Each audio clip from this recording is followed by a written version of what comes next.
السلام عليكم ورحمة الله تعالى وبركاته. Welcome to today's lesson. In this video, you will learn one of the most important rules of Arabic grammar: pronouns. In this part, we will explain attached pronouns, as I have already uploaded the first part to my channel explaining detached pronouns. I will leave the link at the end of the video. الضمائر الضمائر الضمائر المتصلة. Attached pronouns are pronouns that are directly linked to a word, verb, or noun, and cannot stand alone. Let's learn what these pronouns are step by step. We will start with the first attached pronoun, which is the possessive pronoun. ياء ياء ياء المتكلم. It means my, and in Arabic we say my book. كتابي كتابي. Here is an example with a noun, because the attached pronoun can be with a noun or a verb, and there is a difference between them. Now, the same first-person pronoun, but attached to a verb, so we say, in English it is give me. أعطني أعطني.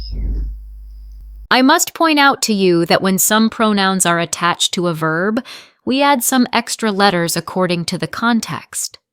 For example, here is the verb gave. أعطى أعطى. When we added the attached pronoun, ياء, we added noon to the verb before adding the pronoun. Let's look at another example to understand better, such as the verb help. ساعد ساعد. When we add the attached pronoun, ياء, so it is read like this. ساعدني ساعدني. Help me. As I said, this is only for some verbs, but don't worry. With practice and time in learning, you will find yourself mastering these rules step by step. The following pronoun is كاف كاف or. كاف المخاطب. When it is attached to a noun, we must know whether we are addressing a male or female. For example, for a male we say كتابك كتابك. We place al-fathat above the letter kaf. كتابك.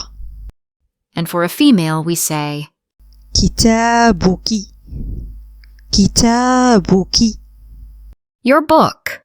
Here we add kasrat to the pronoun كاف. to address the female. The same applies to the verb. When the pronoun is attached to the verb, we must know whether the addressee is male or female in order to place the appropriate vowel mark above. Here we have an example of the verb to see. رأى رأى. To address a male, we say رأيتك رأيتك. and for a female we say رأيتك رأيتك. I saw you. In this verb we added ta, which refers to the subject, followed by كاف. of the addressee, so we say رأيتك رأيتك. and the pronunciation of kaf changes according to the vowel above it. Fatha for the masculine and kesra for the feminine. The next attached pronoun is هاء هاء. for the third person masculine singular. For example, to say his book in Arabic we say كتابه كتابه. Here the letter al-ha is read as هو. because. For the absent male, للغائب مذكر And for the absent female, we say ها كتابها كتابها her book. Similarly, with the verb, we say to the absent masculine رأيته رأيته I saw him. And for the absent female, we say رأيتها رأيتها I saw her. The following attached pronoun means our. In Arabic, we say نا نا and it is for the plural, whether masculine or feminine. So, when we say our book, it is in Arabic. كتابنا كتابنا As for the verb, we say رأينا رأينا we saw.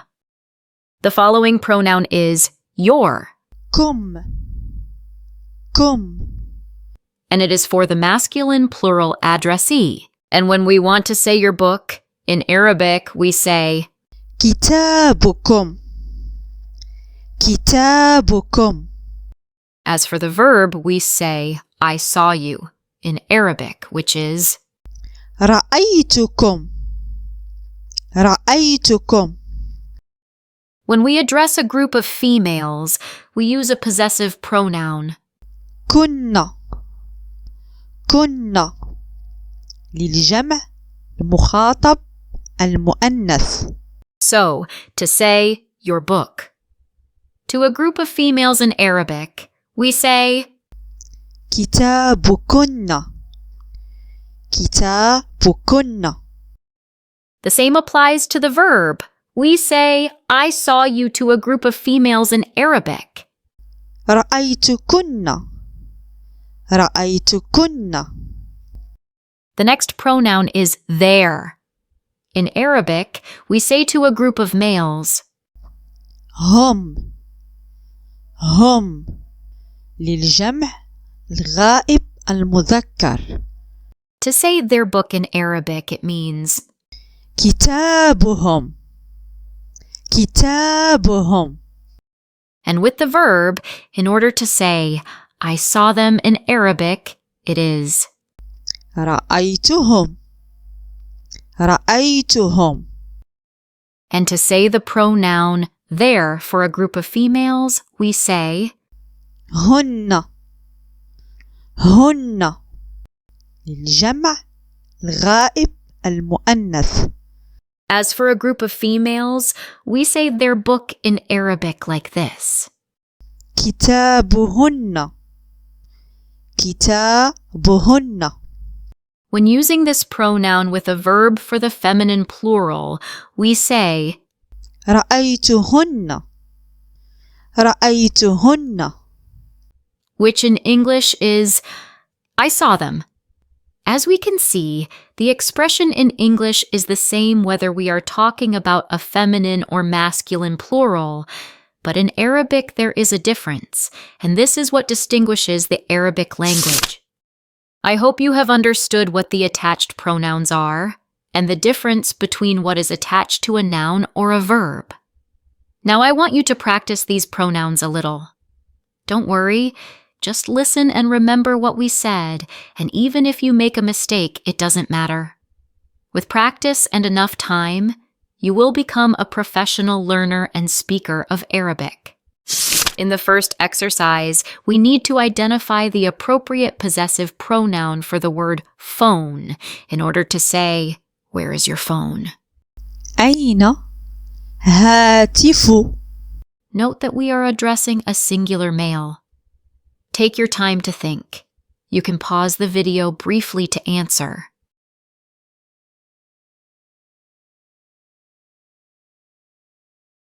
Good, that's right. We need a second person pronoun, ka, so we say أين هاتفك أين هاتفك Don't worry, Each time you practice these sentences, you will begin to distinguish between these pronouns. The next sentence says, their house is big, and here the pronoun their in Arabic is for the masculine plural third person. منزل كبير. Think a little. What is the correct pronoun?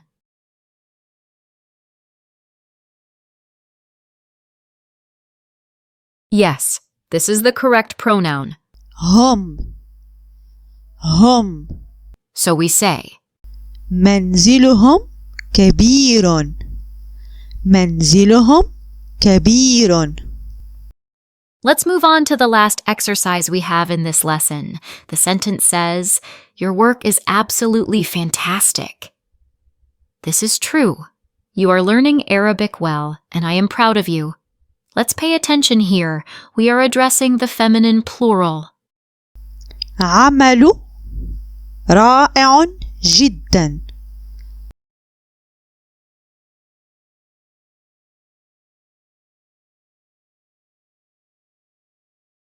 Well done! You are truly wonderful and hardworking. Let's listen to the sentence. عملكن رائع جدا. عملكن رائع جدا. I have a simple question now. If we want to address a group of males in the same sentence, what should we say? Yes, you can find out the answer. It will be easy.